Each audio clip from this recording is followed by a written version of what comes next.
అసలు చాలామందికి తెలియక ఒక తప్పు చేస్తూ ఉంటారు. రాత్రిపూట ఇల్లు నీట్‌గా ఉండాలని చీపురుతో చిమ్మి పడుకుంటారు. అలా చేస్తే దరిద్ర దేవత ఇంట్లోకి వస్తుంది. రాత్రిపూట ఎప్పుడూ కూడా ఇల్లు చీపురుతో చిమ్మకూడదు. ఇంకొంతమంది బంధువులు ఇంటికి వచ్చి వెళ్ళగానే చిమ్ముతూ ఉంటారు. అలా చేసిన దరిద్ర దేవత ఇంట్లోకి ప్రవేశిస్తుంది.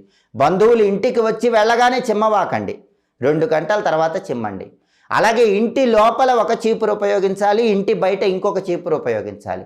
ఇంటి బయటకి లోపలికి ఎట్టి పరిస్థితుల్లో ఒకే చీపురు వాడకూడదు. పూజ గది దగ్గర మాత్రం చీపురుతో చిమ్మకుండా సాధ్యమైనంత వరకు వస్త్రంతోనే శుభ్రం చేసుకోండి. అప్పుడే లక్ష్మీ కటాక్షం ఉంటుంది. అసలు అన్నిటినీ శుభ్రం చేసే చీపురును కూడా మనం శుభ్రం చేసుకోవాలి. అప్పుడే లక్ష్మీ కటాక్షం కలుగుతుంది. ఇది కూడా చాలామందికి తెలియదు. చీపురుతో చిమ్మేస్తారు, ఇంట్లో ఒక చోటు ఉంచుతారు. అన్నిటినీ చిమ్మే చీపురుని కూడా మనం శుభ్రం చేసుకోవాలి. చీపురుని నీళ్లతో కడిగి చక్కగా ఆరబెట్టుకోవాలి. ఎప్పుడో తెలుసా? దానికి ఒక స్పెషల్ టైం